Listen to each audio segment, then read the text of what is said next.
Well, thanks for having me, and for folks on the call, thanks for spending a little time with your evening with me. I'm Andy Seeley. I'm the Vice President of Membership and Geographic Activities for the IEEE Computer Society, and I'm also in IEEE Region 3. I'm the chair of the Member Communications Committee, and in my own IEEE section, which is the Florida West Coast section, I'm the vice chair of the section. So I've got roles in the organization at the local, regional, and global level. And Jason asked me to address this group and tell you just a little bit about IEEE and the Computer Society and what we're doing that with some volunteer-led activities that may be of interest to you. And we'll have plenty of time to answer questions and chat about what it means to be a volunteer and how that works in the Computer Society. So just a quick introduction to the IEEE, if you're not familiar, is, sorry, we're going ahead, and now I'm going to try to go back. IEEE is the world's largest professional technical organization, where there's over 500,000 members globally. In almost every country, there are IEEE members, and there's a large set of IEEE disciplines that are covered. So the core of IEEE as an umbrella organization is really focused on electrical engineering. But that's just the core organization. Within IEEE, there are almost 40 technical societies, of which the Computer Society is one. Big things that IEEE does is not just create this organizational structure globally that brings people together and helps people in their own technical lane meet colleagues and find opportunities, but we also sponsor international standards with a portfolio of 1,300 active standards that are used today. If you're connecting to this on a Wi-Fi connection, for example, that's based on an IEEE standard. So these are things that touch pretty much everybody all the time. We also do conferences, publications, and just a huge array of professional activities and opportunities. IEEE, we like to talk about it as your professional home. And what that means is when you have a job and you're looking for another job and you get another job and you get another job, well, that's a series of jobs. But if you are a member of the IEEE and you treat it like your professional home, that's your profession, and all your jobs become like spokes out of a hub rather than nodes in series. And it makes you a little bit more stable in how you conduct your career. So this is just a brief introduction to IEEE. The IEEE Computer Society is the largest technical society in the IEEE. Others include the next largest one is the Power and Energy Society, which makes sense given that IEEE is the core of it is electrical engineering. The Communications Society is another large one. Robotics and automation. I don't know all of them off the top of my head, to be honest, because the Computer Society is the biggest. To me, it's the best because it's mine. You know, it's where I live. But each of the technical societies largely maps across the global reach of IEEE, where an IEEE local organizational unit is a section. Sections then have chapters of technical societies. When you join the IEEE as a member and you pay your member dues, your annual member fees, you have the option to join a technical societies at the same time. And this is something that confuses a lot of people. I joined IEEE and I joined a technical activity. And I think there's a checkbox for that where you can say, oh, I want to be part of this activity. Well, that's really more like a mailing list, whereas the society is actually the organizational activity. You pay an extra fee for that. So while your core member dues, depending on where you are in the world, because there's different pricing for different regions of the world based on the local economic values. But your pricing for your IEEE core membership, maybe that might be $100 or $150, and your society membership might be $40 additional. It adds up quick, to be honest, and a lot of people A lot of people have said to me over the years that they're not sure that there's the value. If I'm going to spend $200 or $300 every year for membership, what am I getting out of that? And that's something that I've taken to heart a lot over the years. I've been a member of this for 25 years. And I've really taken that to heart because it's a hard question to answer sometimes. Obviously, I see value in membership, but how do I convey that to somebody else without it just being happy and glad words like, oh, I feel good about being a member? Well, that's not really value to everybody the way it is to some people. So in my current role as the Vice President for Membership and Geographic Activities, I've been really digging in and trying to create meaningful opportunities for members to build their careers and to gain a sense of purpose and momentum through volunteer activities, which is why Jason asked me to talk with the group. And so, but this chart on the screen kind of gives you a little sense of scope and span. The 29 technical communities here are part of the organizational structure of Computer Society, and I just want to pause for just a moment around that organizational structure. We have membership and geographic activities, which is my group. We have technical communities, which are not organizational units. They're not geographic units. They're domain activities. So you join the society, and then you can join a technical community, and it doesn't cost you anything extra to be part of technical communities. But then you get exposed to discussions and mailing lists and activities and events and things that are around communities, such as cybersecurity or data analytics or artificial intelligence, things like that. So MGA, technical communities, conferences, and technical activities is a separate piece of the organization as well. So when you see conferences that are IEEE conferences, where if you're in the academic world, you're presenting and publishing as part of your academic journey, those things are run by a different piece of the organization, which also has a vice president over it, separate from me. We also have the Standards Association for the Computer Society, where we manage and maintain and update and create standards that are relevant to the computing domain. And I think that's it.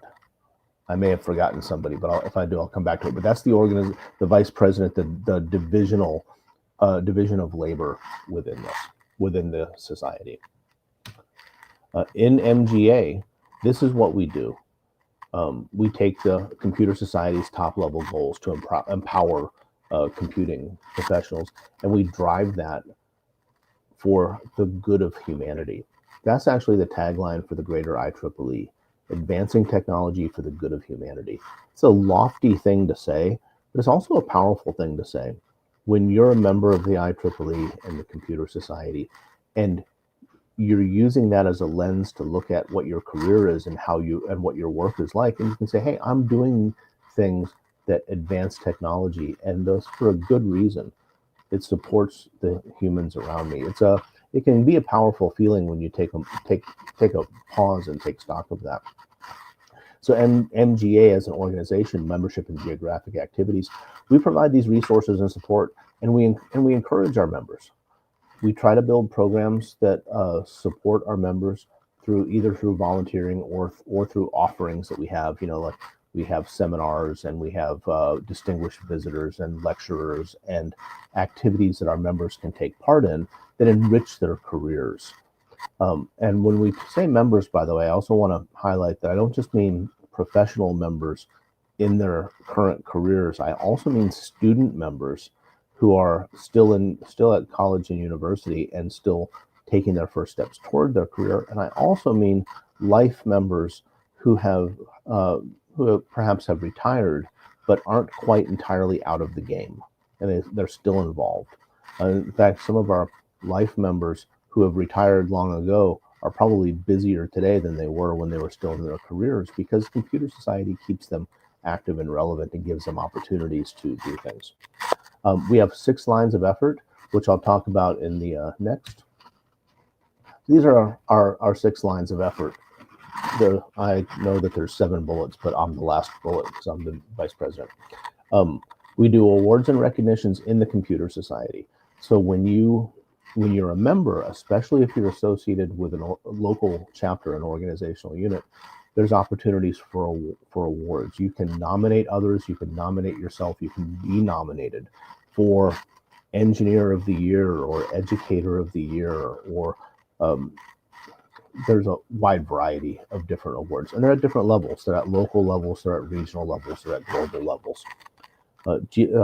There's another, the next committee is Geographic Activities. The Geographic Activities Committee is responsible for the that organizational structure that I described, where we have the global Computer Society, but then at the IEEE section level, there's chapters. The Geographic Activities Chair is responsible for metrics and measurements on the health and vitality of those chapters, enabling new chapters to be created, and helping existing chapters to gain resources. We have a Distinguished Visitors Program. We have dozens globally, several dozen esteemed members who are very senior and accomplished in their fields, who are distinguished visitors. And we have budget for this. So if you have a local organization and you want to host an event and have a guest lecturer, we have budget to travel people to your location and have them help and contribute with your activity. And we really like having people that want to do that virtually. If you're having a virtual live event for your organization, so if it's a Computer Society organization, you can request a distinguished visitor, and out of the list, you can choose the ones that have the most affinity for you and schedule that remotely. And it doesn't cost anybody anything but time, which is very nice. We have the Students and Young Professionals organization, which is absolutely dynamic and exciting. It's a bunch of under 30 people, under 30 years old, who are around the world making great things happen and creating opportunities for students and for what students become when they graduate, which is a young professional. The New Initiatives activity is kind of like our own private little think tank. When we have a good idea, we put the good idea in front of the New Initiatives group and let them kind of develop it into something actionable.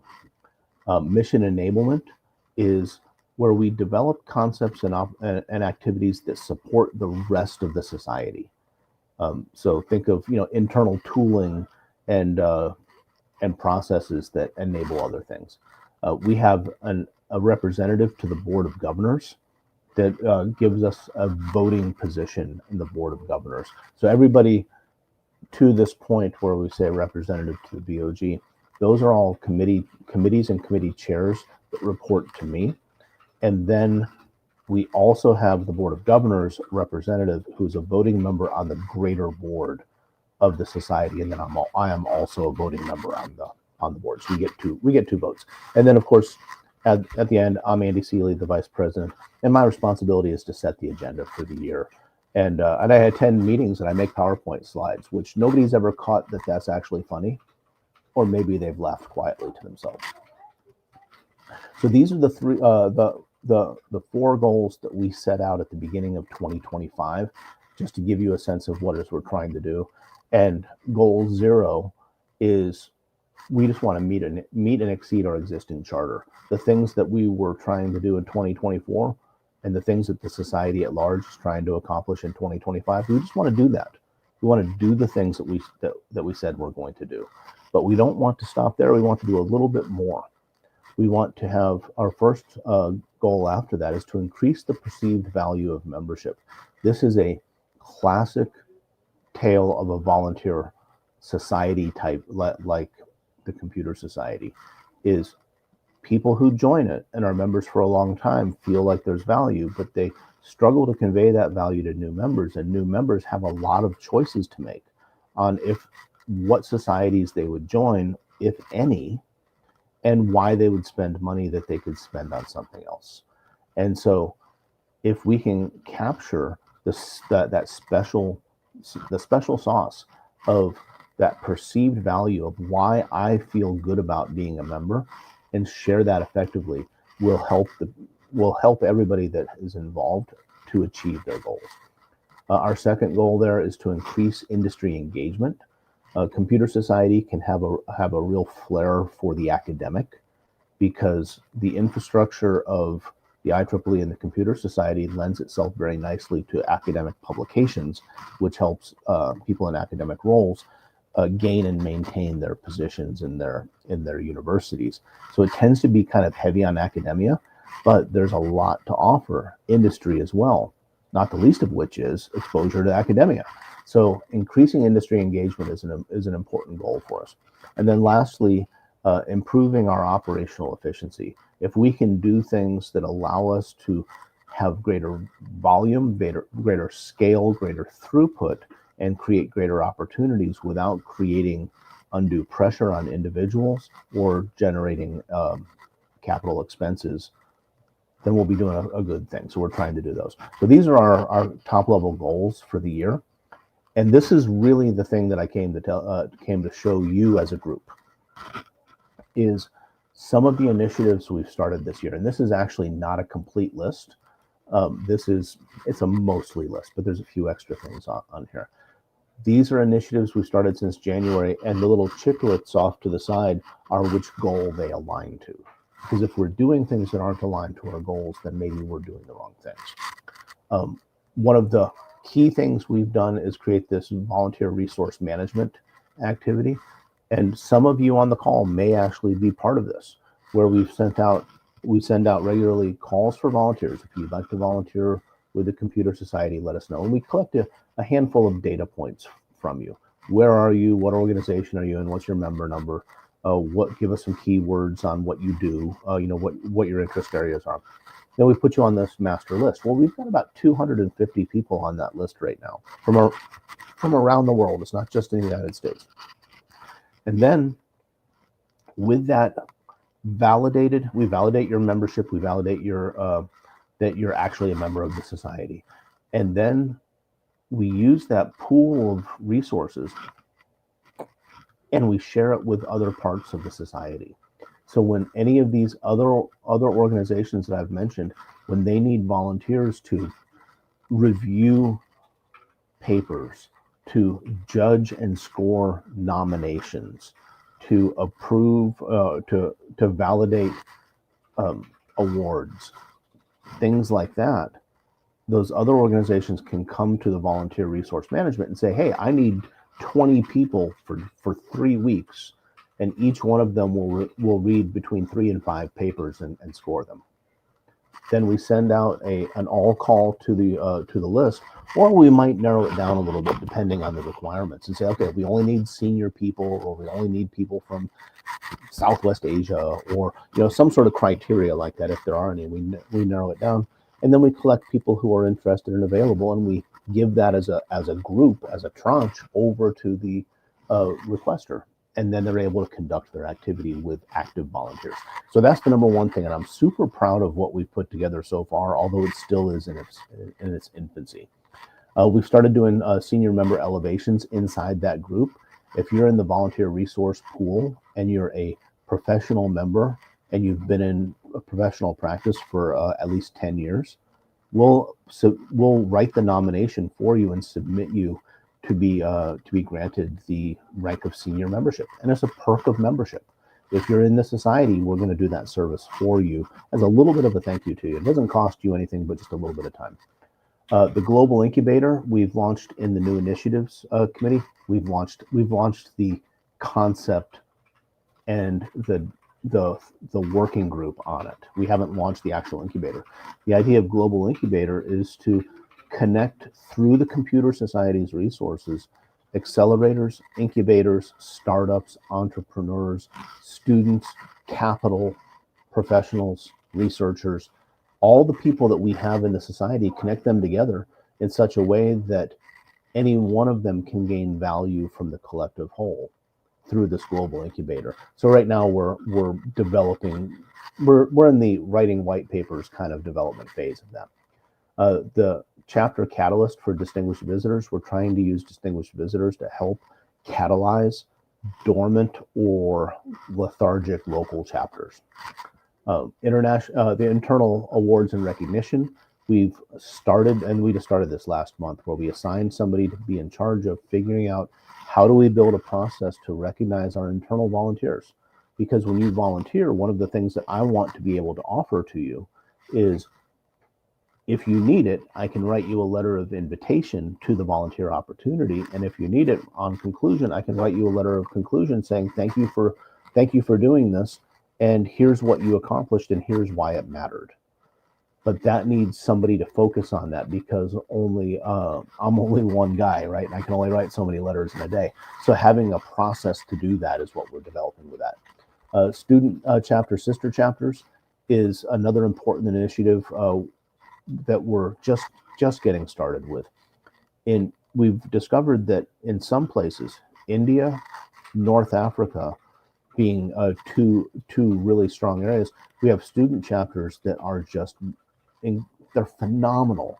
The number of members they have and the activities they do and the resources they create and the opportunities they create is just mind-bendingly good. And then in other areas, specifically in North America, our student chapters really languish. They're not really strong. They're not really robust. And a reason is there's a lot of competition for their attention. There's so much competition in other societies. Association for Computing Machinery, that's a great society. They're really strong in North America, and they compete for students' interest. And why would a student spend the same money twice for two organizations that from the outside seem like they're the same thing, right? So what we're doing with student sister chapters is taking these really successful chapters in places like Pune in India, or in Tunisia, where they're just incredible, and we're pairing them up with student chapters that are getting established, or they're not really vibrant, and we're trying to create an exchange of energy between them. Localized coding competitions. So IEEE and the Computer Society, we have global coding competitions with big prizes. You can participate in IEEE Extreme and win $1,000 or $5,000, and if you win, but you're competing against a global population. I teach at a small, well, it's actually a really large community college with, so we're just a 2-year school, and I've got programming students that would really like to be part of coding competitions, but they're not going to compete in something global, but they will compete in something that's a little smaller. So we're developing like an off-the-shelf sort of thing that chapters can do around the world. Get your local student chapters in your local universities and tell us you're going to do a competition, and we'll give you a cookbook, a playbook on how to run it, and we'll give you some money for prizes. And just run smaller competitions. So we're trying to create more accessibility and more opportunities for more broadly for students. A career prep workshop. We've been working on this for about 2 months. We have some of our volunteers actually from Amazon. One of our Computer Society volunteers, his entire job is interviewing candidates for Amazon. And he volunteered to set up this program to create workshops where people like him will do mock interviews and help with career development. So we're really excited about that. And then lastly, and this is not super relevant to volunteering, but just to let you know what associate student chapter is you can't have a student chapter of the Computer Society unless there's a student branch of the IEEE. And some universities, that's not relevant. I'm in Tampa, Florida, and the University of Tampa is a great example. They've got a strong computer science and cybersecurity departments and degree plans, but they don't have a EE program. So they're never going to create an IEEE student branch. There's no need for them to. But in order to create a Computer Society chapter, they have to. So they have to create two organizational units with the same students paying double the money. It's just kind of a little ridiculous. So we're exploring how we can get around that. And then not on this list, but something Jason and I had mentioned to you when we talked last, is we've created a new study group. We're calling it a study group. It's all volunteer led to solve what I consider to be a really tricky problem. Everything I've described about the Computer Society and IEEE should have created in you this sense of span and scope and momentum and diversity of activity and diversity of content and a diversity of effort. There's so many different things happening all at the same time globally, there's no tool or mechanism or process to correlate events in time and space throughout the society. And we've been struggling with this ever since it was created. How does somebody correlate a local physical event in their chapter with a regional virtual event with a global due date for an award and not miss out on anything? And there's no facility for it. So I've got kind of annoyed with us for not being able to solve that. I said, hey, we have the smartest computing minds in the actual world. Why don't we create a study group to admire what this problem is and put some boundaries around it and start chipping away at a solution? Can we come up with a way to correlate events in time and space in an organization this large and this diverse? And we're just kicking that off, now is what we're doing. So that's what we're doing, just new initiatives in the Computer Society, in membership and geographic activities that is 100% volunteers that are contributing their expertise and a little bit of time and a lot of camaraderie to move some things forward. And I believe that's all I had is in the way of prepared remarks. Jason, over to you. Thanks for that, Andy. And I think we can just jump straight into questions. I'm sure people have a lot of questions about the initiatives you just shared and just questions in general. Mm-hmm. So for those of you who have questions, feel free to post them in the live stream chat.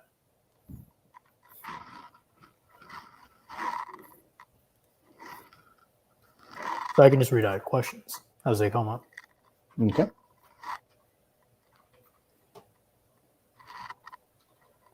It was a good enough presentation, Jason, that everybody's just stunned by it.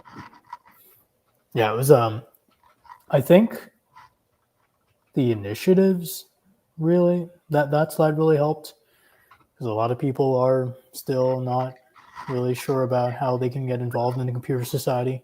And now also, since you mentioned the initiatives, I'm gonna tell everybody that I don't think this is common.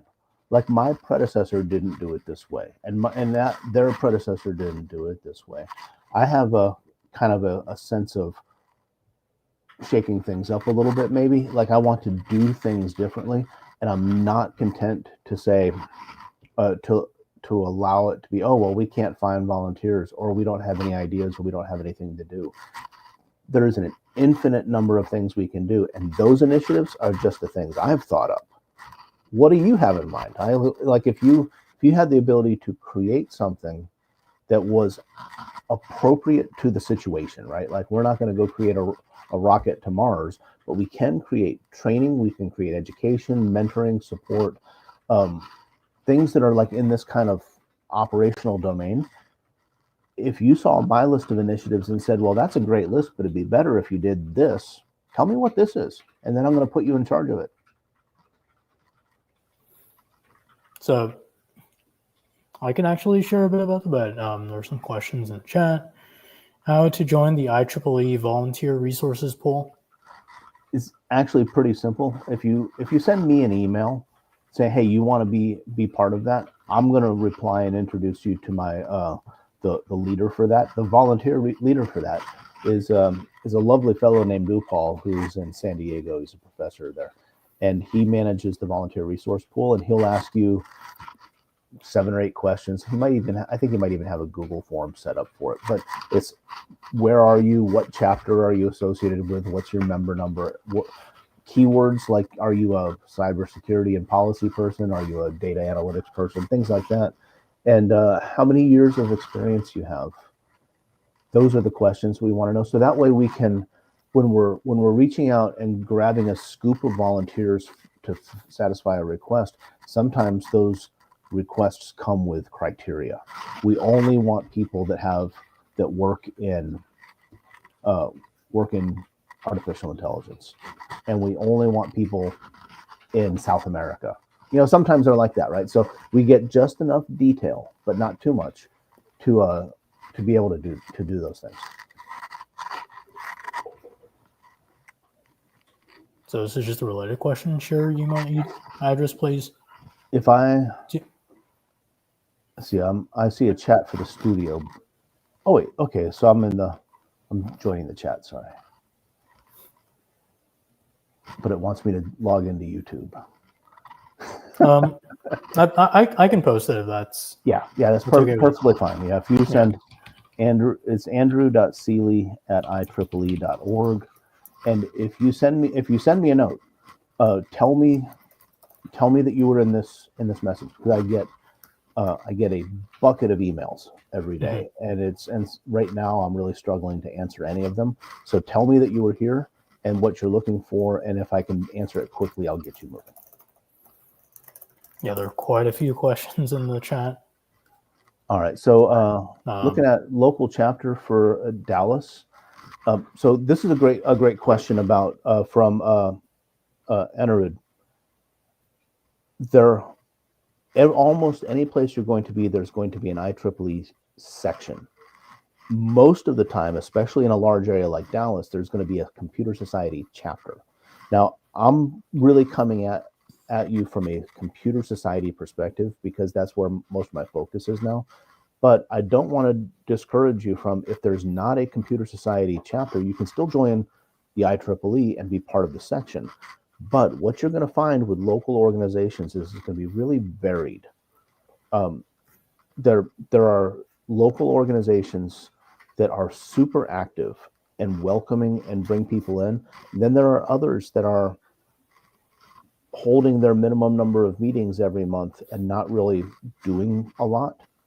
And sometimes that's an opportunity.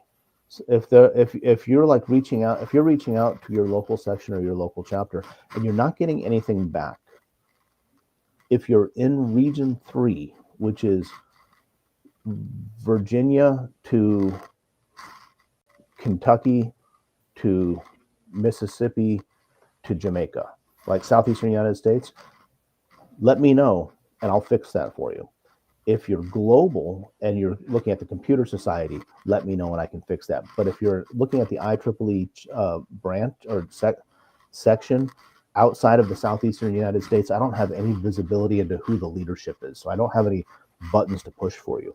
But Enerud, help me remember, right? Drop me the email like we're saying and say, hey, I want to connect with the Computer Society in Dallas. And I'll look up who the chapter chair is, and I'll send an email introduction to the chapter chair and to you saying, hey, here's a local person who'd like to be involved. That doesn't mean they're going to do anything with you, because in a lot of cases, these types of organizations don't always have a lot of imagination. Like if they don't have an opportunity waiting, then they're going to be like, well, I don't have anything for you to do. If you think about, hey, I'd like to do something, and here's an idea, give me the opportunity, give me the platform to stand on so I can do this with you, then maybe you can create more activity. But drop me a note and I'll connect you like that. Kelvin asks what the selection process for volunteers is. Well, that depends on what the opportunity is. Like the volunteer resource pool that I mentioned, the selection process is if you're an active member, and you're interested, we'll put you on the list, and then you get our calls for participation, and then you answer them or you don't. So that's pretty easy. But if we're doing something like, say, my calendar correlation project, when we did our call for participation for that, we actually asked people for some work product, like fill out this form with what do you think the problem space is and what ideas do you have? Like we wanted people to contribute something up front so we know that they were kind of serious about it. So the answer is unsatisfyingly, it really depends on the opportunity and could be a lot of different things. And Divya also asks about Austin. Yeah, you're having the experience that I was just describing. So Divya says, hey, I've tried to reach out to the chapter but haven't gotten any response. It's an endemic problem.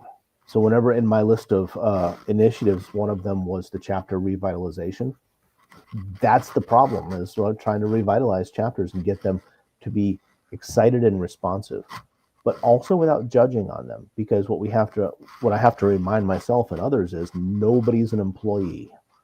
These are all volunteers. And have you ever heard the saying, if you want to get something done, give it to the busiest person you know? Because busy people have process, and they're able to do more and do more. But everybody that's a leader in the computer society, like at the chapter level, they're probably already doing more than they can handle. And answering an email from a stranger is unfortunately priority 2 in a river of priority 1s. So they just struggle to get to you. Same request to you, Divya. Send me a note with, hey, I was in the call that Jason set up, and I want to get engaged with Austin, Texas. And because if you just say Austin, I'll be like, who's that? Right? But if you say Austin, Texas, I'll know. And I'll reach out to whomever that is and see if I can get them moving a little bit. And then same thing for Akhilesh.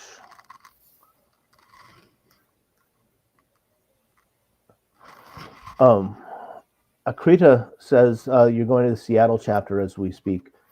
Can you get involved at the local chapter by going to these events via signing up online? So there's a name recognition and visibility thing that I think this is Andy Seeley's observation, right? It's not an official policy thing, but I think the more people in a local chapter see your name or see you showing up or being engaged, the more likely they are to let you know something new is happening or to bring you in. But there's also, unfortunately, there can be kind of like an old guard sort of mentality in some organizations. In my local IEEE section, for example, I went to meetings and showed up for 6 or 7 years before I think anybody even knew my name. That was a little bit frustrating. And I look at myself in the camera and say, I'm not a young guy, but to them I was the young guy because they're all in their 70s. And penetrating that kind of organization, unfortunately, sometimes is a challenge. I have no idea if that's true of Seattle or Austin or Dallas or any of these others. But if you try to knock on the door and they don't let you in, well, if it's a computer society, let me know, and I'll see if I can crack it open with you a little bit. All right, and Siddharth, you make a good request here that okay, you're a senior member of IEEE, and you're looking for reviewer, judging, and committee member opportunities. I get a lot of requests, and I'm not the only one. A lot of people do. Of hey, I'm looking for opportunities to review papers for conferences and things, and I'm going to tell you from a conference perspective, that is 100% up to the conference. Like each conference is its own little bubble. The conference chair is in charge of that. I've got zero visibility into that. The conference's vice president might have some visibility into it, but from last time I was talking to them, it didn't seem like they did. Because each conference, the process for conferences is you have a conference that you put it together, you have your plan and your prospectus for it, and you submit it for approval to IEEE Computer Society, and Computer Society says, yes, you may have this conference and put our name on it. And then off you go and run your conference. And the connective tissue between that and the actual board is not as much as you might think. You might think, oh, that stuff all fits together. Well, it's much more federated than you might think. So we don't really have that. If you're interested in conferences, find the list of IEEE conferences that are in your interest zone.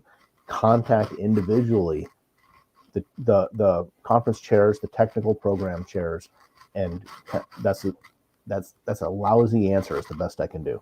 But committee membership is a little bit different, and there's only 2 words, committee membership, but it could mean 20 different things.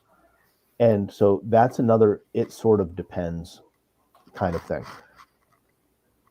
And I wish I had something on the top of my head that I could say, oh yeah, here's an opportunity. You could start at your local chapter level. And if you don't have a chapter, if you're in a place where there's an IEEE section, but there's not a Computer Society chapter, well, why don't you be the catalyst to make one? And that would create a serious committee for you to be on. And I can help with that because that's in the domain of membership and geographic activities. To start a computer society professional chapter, you have to have an existing IEEE section, and you have to have the approval of the section. So you have to be involved with them. And then you have to have a dozen members.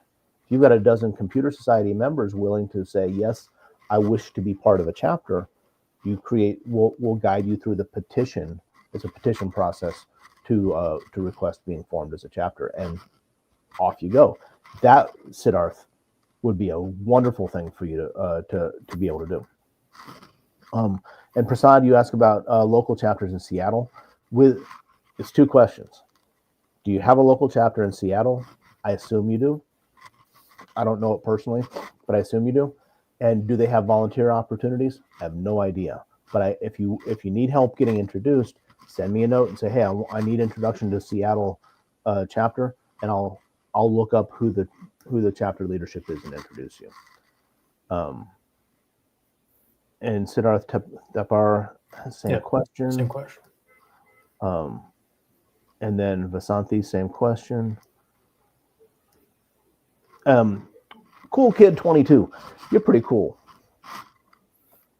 Are you 22 though? Are you really? I don't know. Speaking opportunities, the answer is, so there's two answers. Yes, with a but, and probably with a maybe, right? So the first answer is we have the Distinguished Visitor Program. And if you are of a stature in your domain where you could claim to be distinguished, you can apply to be part of that program. So it's an annual application process every year.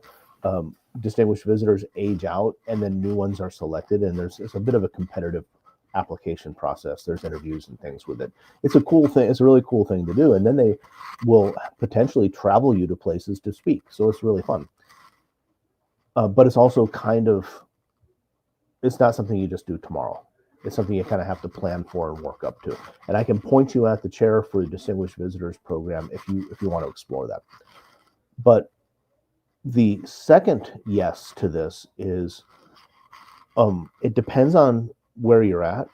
Here on the west coast of Florida, our Computer Society chapter right now is actively planning for the fall semester to have a professional speakers series. And what we're going to do is one week each month, we're going to have a professional speaker, like a senior member from our chapter, speak to our student chapter at University of South Florida. Then the next week, we're going to have a different speaker speak at our student chapter at Florida Polytechnic University. And then, if all goes well, we'll do on the third week at the University of Tampa, and the fourth week we'll do at Hillsborough Community College, where I teach. And we'll have this rolling opportunity to do exactly what you're asking about. And heck, you might move to Florida just to be part of that. Who knows? But so wherever you are, we have to connect you to the local people. And if they're not doing that kind of activity, suggest it to them. Say, hey, we could build this based on what they're doing in Florida, and let me be the lead for that and figure out how to gather speakers. And they might be delighted. All right. And see, Akalesh is asking about the questions to be answered for volunteering opportunities. We'll email it to you and ask you, hey, what are these things? But it's like, what's your name? How many years of experience do you have in your domain? What's your membership number? Because we're going to validate that you're an active member. The volunteering piece is a perk of membership. I've had a bunch of people. So if you go to computer.org, which is the Computer Society's website, there's a link for volunteering and a form to fill out. If you fill out that form, don't say I said this, but you're going to get ignored, because a lot of people fill out that form, and a lot of them aren't even members of the society. And every now and then somebody needs volunteers and goes to that list and says, oh, how about these people?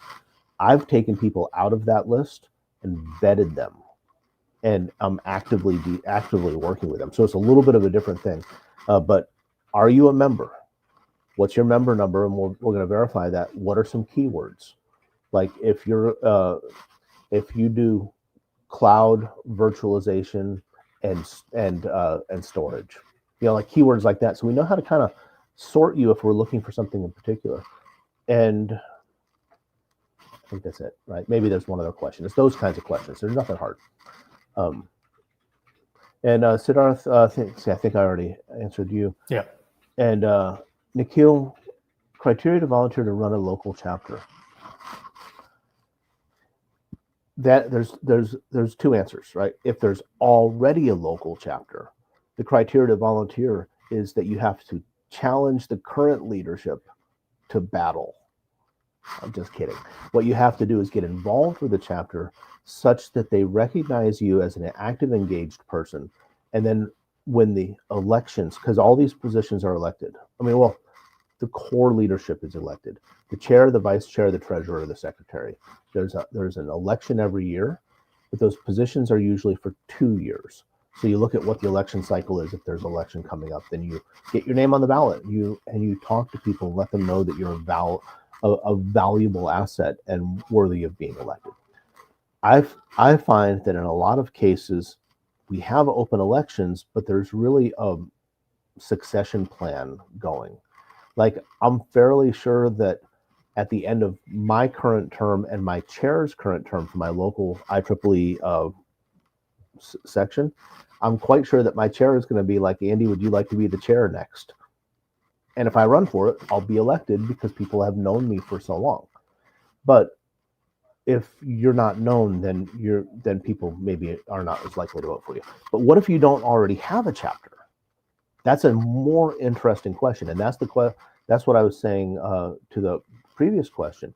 If there's a IEEE section with no Computer Society chapter, but you want to start one, the criteria for it is you have to be an active member. You have to be a professional member.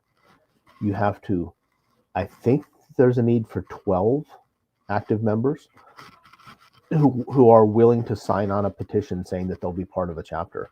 And you need the IEEE section's approval. So you have to go to the IEEE section, executive committee meetings, introduce yourself, let them know what you're trying to do, ask for their help, and then gather other members.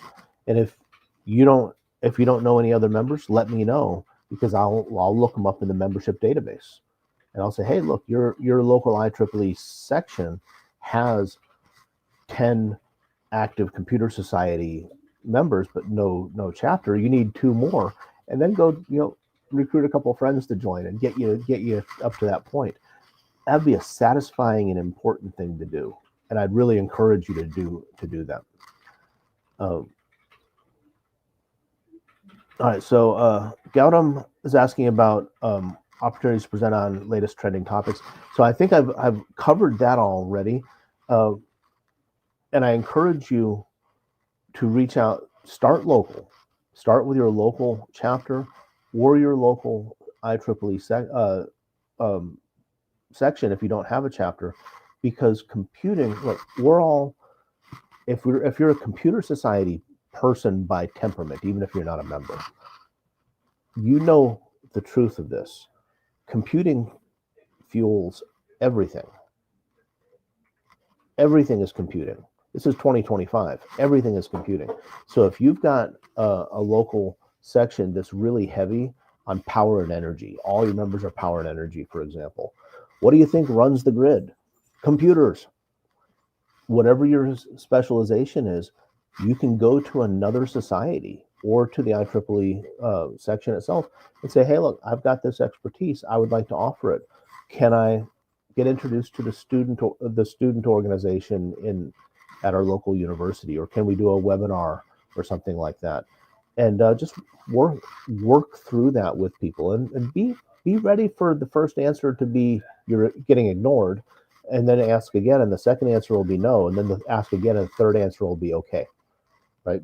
Be diligent, be persistent with it, because in some cases, unfortunately, these local organizations are they can be a little bit calcified, and your energy might help them improve. So I really encourage you to do it.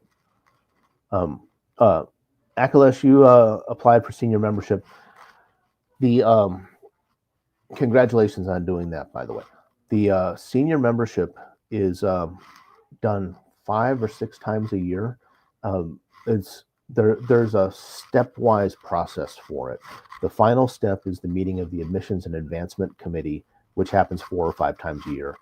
And then after that meets, your nomination package will be reviewed by a minimum of 3 people who are all senior members or fellows of IEEE, and they will approve it or not.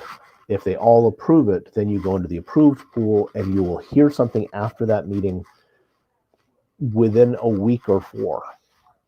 Sometimes it takes a while. And then they'll mail you a really nice, like it's actually a plaque. It's actually a piece of wood with a piece of brass on it. It's very nice. They'll mail that to you, and you'll get that in 3 months. Like, it takes a little bit of time. It's a little bit slow. But if you get kicked back, if you get rejected from that, let me know. Send me a note and say, hey, I got rejected. And then I'll want to have a look at what you did, right? And see how you do it, because there's tricks to it. I've personally nominated probably about 200 people, and been references for probably about 400 or 500 people.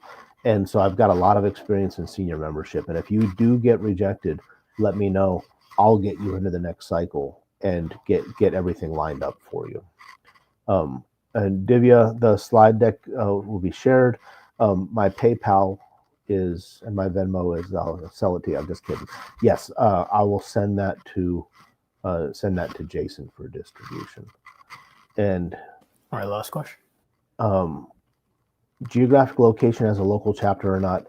And all right, you've got really 2 questions. So how to find if you have it or not is, unfortunately, if you don't already know, it's a little bit unwieldy. The best bet is going to be, send me a note. I'll look it up, because I can look it up, fairly quickly. But and then I can give you, here's the addresses to the leadership of it, or if they exist. But then how it's defined is actually a surprisingly tricky answer. And I've actually it's a nerdy sort of thing. I'll get going on this, and I'll try to hold myself back. Your chapter is defined by your section. So the IEEE section is the core of all of this. All society chapters are adjunct to the section. Without a section, you can't have a chapter.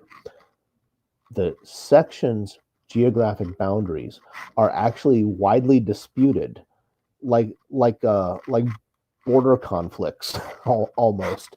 And it's very, very interesting what I've discovered, because my own section, the border, the geographic border was being disputed by people who disagreed over what city was included and what wasn't. Specifically for us, the city of Naples in Collier County in South Florida, the IEEE Region 3 says it's in our section, but our section says it's part of the Miami section. And how do you figure that out? So here's what I discovered. You're going to regret asking me this question, because I'll keep talking about it. It's defined by zip code. So at some point, membership in geographic activities of IEEE, not me in Computer Society, but of IEEE, laid down a map of the United States and drew physical boundaries. And in those physical boundaries said, all the zip codes in those boundaries are in this section, and all the zip codes in that boundary is in that section. But what they failed to take account of is the U.S. Postal Service reassigns zip codes all the time. And so now you end up with floating zip codes moving around and being engulfed in other sections. And it's really a hard problem, and nobody's got a solution for it. And I think it's kind of funny, to be honest.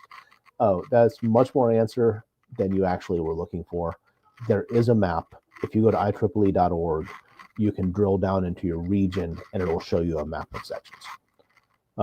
And also, you'll know, because if you log into your IEEE account and your profile, it will tell you in your profile what region and what section you're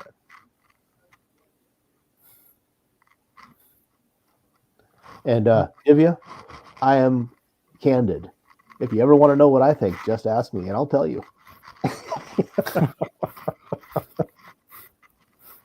All right, that's all the questions. Thank you so much, Andy, for taking the time and going over time as well.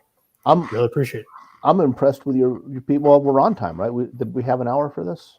I think we only had 30 minutes. Oh, but well, look at that. We blew that budget by 100%. I thought we were right on time. For folks in the call, thanks for your great questions, by the way. And I know that you are part of this through Jason because of status issues in the United States, and I wish you luck with navigating things. But I encourage you, if you're not already a member, join, make it your professional home. And what there's multiple kinds of members. There's members that join and pay the money every month, every year, and say I get nothing out of this. And then there's people that use it like a tool to create things. You can be a member of this and use it as a place to put your feet so you can stand taller and do great things in your career. That's what I try to do every day with this. And I encourage you to join me. And let's go do some great things together. And I wish everybody a great evening. thanks, everyone.